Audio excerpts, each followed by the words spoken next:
Darkness surrounds you. The only light comes from the flickering glow of candle flames. Shadows dance along the walls, twisting and shifting, as if something unseen lurks just beyond the veil. The fire crackles, casting an eerie warmth against the cold of the unknown. Welcome to Ancient Britain Myths, where history and horror collide in the forgotten corners of time. Tonight, we journey beneath the streets of London into the cold, dark tunnels of the underground, a place where millions of footsteps echo every day, where history is buried beneath layers of steel, brick and stone. But some things never leave. Some spirits remain trapped, forever lost in the labyrinth beneath the city. And we begin with a chilling revelation, one that proves the ghosts of London's underground are not just legends of the past. Because in December 2023, a terrifying encounter on the Metropolitan line left a 15-year-old boy shaken to his core. It happened on a bitterly cold December night. A 15-year-old boy boarded a Metropolitan line train, just another passenger on an ordinary journey through London's intricate web of tunnels. The air inside the carriage was warm, stale from the day's crowds. But outside, beyond the windows, only darkness stretched through the abandoned tunnels. The boy sat near the door, his reflection staring back at him in the glass. The train rattled along the tracks, its rhythmic clatter almost hypnotic. Then something changed. The boy's posture stiffened, his breath caught in his throat. His eyes darted back and forth, scanning the empty seats, the standing passengers, the dimly lit corners of the carriage. And then he froze. Something unseen had caught his attention. His mother, seated beside him, noticed his sudden shift in demeanour. His face, once relaxed, was now drained of colour. His lips quivered as if he were struggling to form words, but no sound escaped. The train passed through a tunnel, and in the reflection of the window he saw them. Pale figures, shadowy outlines, they flickered in and out of existence just behind him. The boy gasped, spinning around, but the seats were empty. The other passengers, oblivious, no one reacted. No one had seen what he saw. His breathing turned rapid. He clutched the fabric of his coat with trembling hands. His mother whispered urgently, asking what was wrong, but he couldn't answer. The fear had gripped him too tightly. As the train pulled into King's Cross station, he couldn't take it anymore. As soon as the doors hissed open, he bolted. He shoved past confused commuters, his mother chasing after him, his face frozen in an expression of sheer terror. Whatever he had witnessed, it had followed him. He refused to explain what he had seen. All he could say was that something was there. Something watching. Something that shouldn't exist. The incident was quietly buried in Transport for London's records. But when a Freedom of Information request was submitted in early 2024, the story was unearthed. A chilling modern-day account proving that the London Underground's ghosts are not just tales of the past. But perhaps this should come as no surprise, because King's Cross has always been haunted. And this wasn't the first time someone had seen a ghostly figure in these tunnels, because for decades a woman's screams have echoed through the station. A desperate, terrifying cry for help. A cry that vanishes the moment someone looks for its source. It's a chilling mystery. But what if this wasn't just one voice? What if London's underground is filled with cries from the past, pleas for help from spirits that never found peace? Because King's Cross isn't the only station haunted by a woman's scream. Passengers on late-night trains passing through Aldgate East have heard it too. A piercing, soul-wrenching wail that rips through the tunnels, sending chills through those unfortunate enough to hear it. The same Freedom of Information request that was submitted to Transport for London in 2024 we mentioned earlier unearthed chilling records. This was one of the most bizarre Freedom of Information requests ever received. The request, a full record of paranormal activity reported across the underground, and, strangely enough, one station in particular was singled out, Aldgate East. Now, why Aldgate East? What makes this station the focus of a supernatural investigation? Some say it's because of its foundations, buried near mass graves and forgotten souls. Others believe it's something even darker, because Aldgate East stands at the very heart of a nightmare. It is a station steeped in blood, fear and whispers from the past. It is the station closest to Jack the Ripper's hunting ground. The year was 1888, and the streets of Whitechapel were drowning in fear. One by one, 5 women were murdered, brutally, methodically, by a man whose identity remains one of history's greatest mysteries. And Aldgate East. It stood in the heart of his hunting ground. It was here that shadows moved between gaslit alleyways where the whispers of terror clung to the cobblestones. And some believe. They still do. Today, Aldgate East looks ordinary, just another stop on the District and Hammersmith and City lines. But those who pass through late at night know better. Commuters report unnatural cold spots even on the warmest summer nights. Others feel a heavy presence, as though someone unseen is standing just behind them. But the most chilling accounts come from the station staff. One worker, finishing the last shift of the night, was walking the length of the platform when he felt a sudden change in the air. The temperature dropped instantly, his breath turned visible. Then, a sound. Not the rustling of a rat. Not the distant hum of a passing train. Footsteps. Slow. Deliberate. Echoing from the tunnel. He turned, expecting to see another worker, but the platform was empty. He stood, paralyzed, heart pounding in his ears. Then, just as suddenly as they started, the footsteps stopped. But the cold remained. Another staff member, this time a security officer, had a more terrifying encounter. It was late. The last train had come and gone. The station was locked down for the night. He was patrolling the platform when he saw something out of the corner of his eye. A man in Victorian-era clothing, standing at the far end of the platform, still, silent, watching.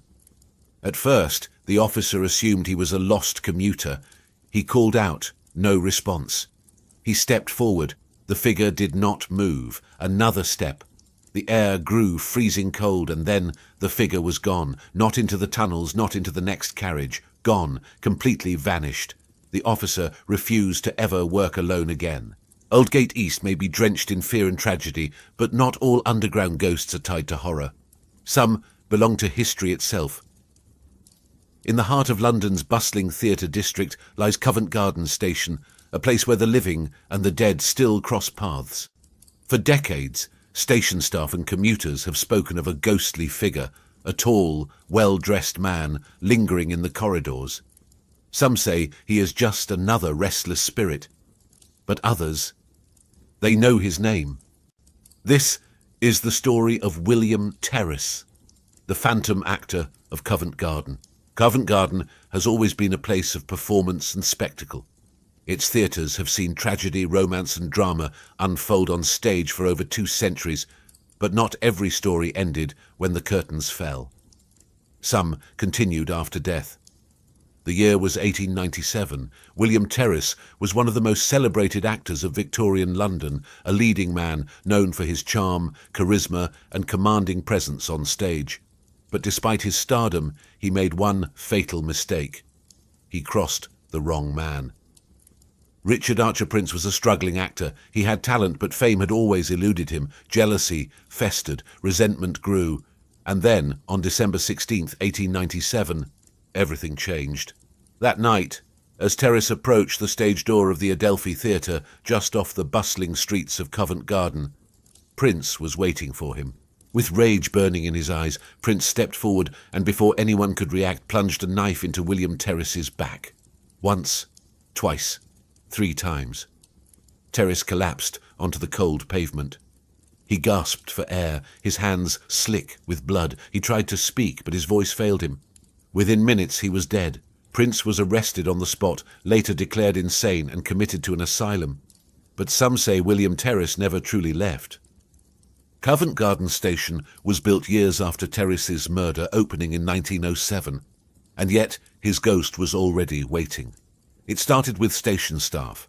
Late at night, alone in the empty corridors, workers would see a figure standing in the shadows. Tall, dressed in Victorian attire, a long coat, a cravat, but the moment they moved closer, he disappeared. Then came the footsteps, soft at first, then louder, echoing through the tunnels. One worker patrolling the lower levels described hearing heavy bootsteps behind him. He spun around, no one was there. He hurried on, the footsteps followed. Panic rose in his throat, he broke into a run, racing for the exit. But the footsteps ran too, matching his pace, just inches behind. As he reached the stairs, they stopped. He turned. Nothing. But the air was ice cold, and in the silence he swore he heard something. A whisper, a voice from the past, a single word. Murder. One of the most famous encounters with the ghost of William Terrace came from an unexpected witness, a psychic medium. In the 1950s, a woman was taking the train home from a late-night theatre performance. As she stepped onto the Covent Garden platform, she felt uneasy, as if someone was watching her. She turned, and there, standing beneath the station sign, was a Victorian gentleman. He was staring at her. She blinked. He was still there. Then, in an instant, he was gone. The woman was shaken, but continued her journey home. It wasn't until later, when she saw an old photograph of William Terrace, that she froze. It was him. The man she had seen on the platform that night. His ghost.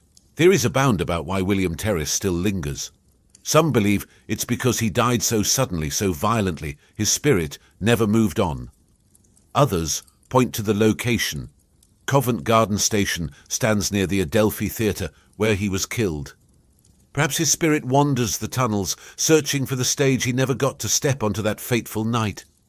Or perhaps he is still waiting for justice. But Covent Garden is not the only station haunted by a tragic soul.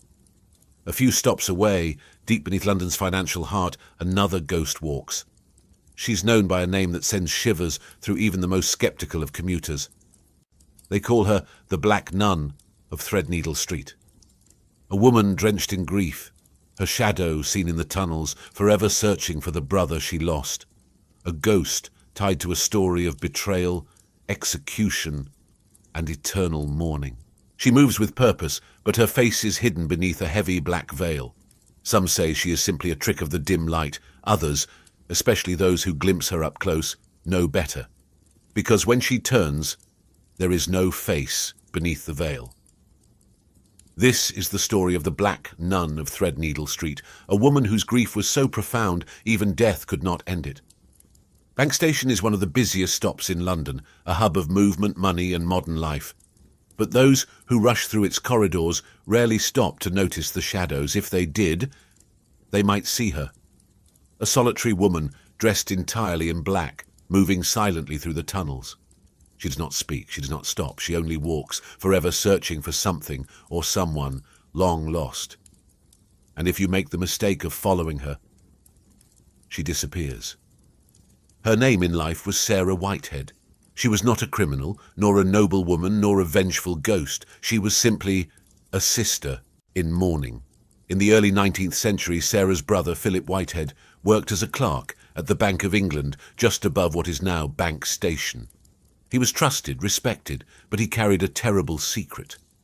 Philip had been forging cheques, siphoning money from the very institution he served. For a while, no one suspected a thing.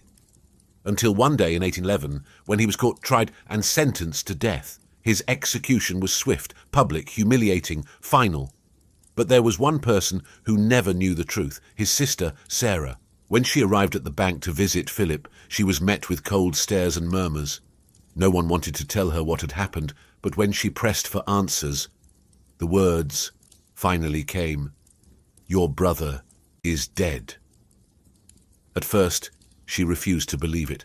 She laughed in disbelief, accused the clerks of lying, but when she saw their expressions, when she realized the finality of their words, something inside her broke. She screamed. She wept. And then she simply walked away. But she did not move on. From that day on, Sarah Whitehead was never the same. She began wandering the streets outside the Bank of England, dressed entirely in black mourning attire, a heavy veil covering her face. Day after day she came back, always asking for her brother, always hoping for an answer that would bring him back. The clerks tried to ignore her, the guards dismissed her as a madwoman, but she did not stop. For 25 years she returned, day after day, walking the same path, forever searching for the brother she had lost. And then one day she was gone. She had died. But death was not the end of her search, because to this day she is still seen walking the tunnels beneath the Bank of England. And if you ever feel a chill in the air, if you ever catch a glimpse of a woman in black, her veil hiding her sorrowful face, do not call out to her. Do not follow her. Because some say that if you see her face, you are doomed to share in her grief. But Sarah Whitehead is not the only one trapped in time. Not all spirits mourn in silence. Some cry out. Because deep beneath Farringdon Station, another ghost lingers. A young girl, her voice forever locked in a final, agonizing scream, a scream that has been heard for centuries, a harrowing, echoing cry that still sends shivers through those who hear it. She is known as the Screaming Girl of Farringdon, and her story is far darker than most could ever imagine. Before Farringdon became part of the London Underground, before the trains and tunnels and crowds, the area was home to something else, something far darker, an orphanage. But this was no place of kindness. No place of comfort. For many it was a prison, and for one girl in particular, it was a death sentence. Her name was Anne Naylor. She was only 13 years old, and she suffered a fate so cruel, so horrific, that the echoes of her final moments still linger in the tunnels of Farringdon Station. In the 18th century, before the Underground existed, Farringdon was home to a brutal child labour system. Children as young as 6 were sent to workhouses, their tiny hands forced into labour for the wealthy. Anne Naylor was one of these children. She worked under Sarah Metyard and her daughter Sally, 2 women who ran a sewing business, but they were not just cruel employers. They were monsters. Anne was beaten, starved and abused, her small frame growing weaker by the day. When she collapsed from exhaustion, Sarah and Sally saw her as nothing more than a broken tool. She was of no use to them any more. And so, one night in October 1758, they decided to get rid of her. The girl was tied down. She screamed. She begged. And then she was no more. The Metyards now had a problem, a corpse in their home. They couldn't simply dispose of it. If someone discovered Anne's body, their secret would be out. So they tried to hide the evidence. But decomposition set in. The smell became unbearable, and so they resorted to something unthinkable. They dismembered her body piece by piece and wrapped the remains in cloth. Then, under the cover of darkness, they made their way to the Fleet Ditch, a filthy, putrid stream that once ran through what is now Farringdon Station. There they dumped her remains, expecting her to be swallowed by the muck, but the city refused to keep its secret. Within days, Anne's body parts were found, rumours spread, the authorities began investigating, but there was no proof of who had done it. For years the murder remained a mystery, until one day the Metyards turned on each other. Sally, tormented by guilt and nightmares, confessed everything. The truth about Anne's murder was revealed. Sarah and Sally Metyard were arrested, convicted, and hanged. But by then, it was too late for Anne. Her suffering had ended. Yet, her screams never stopped. Passengers have heard her, not just once, not just twice, but for centuries. A terrifying, piercing scream, so vivid, so blood-curdling that people have reported it to staff, convinced that someone is being attacked, yet no one is ever there. In the 1840s, when the Metropolitan Railway was being built, workers reported horrible, unexplainable noises echoing through the site. A wail of pure agony, sometimes accompanied by faint sobbing. By the time Farringdon Station was officially opened in 1863, the stories had already spread. Anne's spirit was not at rest, and it still isn't. Modern commuters, ordinary people rushing to work, going about their daily lives, have stopped in their tracks, frozen in fear, upon hearing a child's scream rip through the tunnels. Some dismiss it as an illusion, a trick of the mind, but others Others have tried to follow the sound, only to be met with a bone-chilling silence, and an unshakable feeling that they are not alone. If you ever find yourself on the Farringdon platform late at night and you hear a distant, agonized scream echoing through the tunnels, do not wait. Do not try to find the source, because you cannot save her, and she may not be alone. Not all hauntings are tied to a single victim. Some stations are built upon the dead themselves. Beneath the platforms of Liverpool Street station lies something far older than the underground itself. A burial ground, a place of unease, where the past refuses to stay buried. And those who travel through its tunnels at night and sometimes see figures moving in the shadows, because Liverpool Street was never meant to be disturbed, and some of its former residents are not pleased to have been forgotten. Liverpool Street is one of the busiest stations in London. Commuters rush through its corridors every day, trains roar through its tunnels without hesitation. But few ever stop to think about what lies beneath their feet. Few know that beneath the platforms, beneath the rails, beneath the very ground they stand on. There was once a graveyard, a burial site dating back centuries, and when the station was built, the dead were ripped from their rest. Now, some say they've never forgiven us. In the 16th and 17th centuries, the land where Liverpool Street Station now stands was not a transport hub. It was a cemetery, a burial ground for the poor, the sick, the forgotten. Tens of thousands of bodies were buried there, many of them victims of the Great Plague of London. When the plague swept through the city in 1665, thousands died within weeks. The churches overflowed with the dead. And so, new burial sites were created to hold the overwhelming number of bodies. Liverpool Street was one of them, but there were so many corpses they were piled into mass graves, layer upon layer, in a desperate attempt to contain the sickness. Then, centuries passed. London expanded. The dead were forgotten until the city decided to build a railway station on top of them.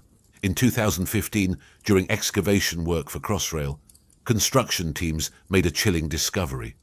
More than 3,000 skeletons were unearthed beneath Liverpool Street Station, the remains of those buried centuries before. The workers uncovered plague pits filled with hastily buried victims. Some were found stacked upon each other, bones intertwined in a chaotic, desperate burial. And yet some of them had no official records. Their names lost to history, their deaths unmarked, their rest disturbed. Shortly after, strange reports began to surface. Workers felt uneasy, their tools moved when no one was near them. Some swore they saw shadowy figures standing at the edge of the excavation site, only for them to vanish into the mist. And then commuters began reporting eerie encounters. To this day, passengers at Liverpool Street have witnessed something deeply unsettling. Figures dressed in old tattered clothing, standing motionless on the platform, only to vanish when approached. Commuters have reported cold, bony hands brushing against them, only to turn around and find nothing there. And then there are the voices, not the chatter of modern-day Londoners, but whispers. Indistinct, distant, but always just close enough to hear. Some hear prayers, muttered in fear. Some hear moans of suffering as if from those who died long, painful deaths. And some hear nothing at all except for a sudden, overwhelming sense of being watched. One station worker recalled locking up late at night, only to hear the distinct sound of shuffling footsteps behind him. Slow, dragging. When he turned around, the platform was empty. But the air had changed, colder, heavier. Like others before him, he decided to never work alone at night again. There is one presence reported more than any other. A tall, thin man with hollow eyes, dressed in Victorian-era clothing, his face gaunt and pale. He has been spotted walking the length of the platform, his pace slow, his posture rigid, as if still searching for something long lost. Those who see him claim he never acknowledges them, never speaks. But when they look away and look back, he is gone. Except for one detail. A single, wet footprint left behind on the cold tile. As if something from the grave had stepped into the world of the living just for a moment. The London Underground is more than just a transport system. It is a labyrinth of history, winding through centuries of tragedy, secrets, and the unknown. From King's Cross to Farringdon, from Aldgate East to Liverpool Street, the ghosts of London still ride the rails. Some cry out for help, some relive their last moments over and over again, and some simply watch, waiting. The next time you step onto a tube platform late at night, take a moment. Listen. Watch the reflections in the glass, because in the darkness of the tunnels, you are not alone. If you've enjoyed this journey through London's haunted underground, don't forget to like, share, and subscribe, because there are many more ghostly tales waiting to be uncovered. Join us as we continue to explore Britain's darkest myths, chilling hauntings, and forgotten legends. And remember, the next time you take the tube, be careful where you stand. Something might be standing there with you.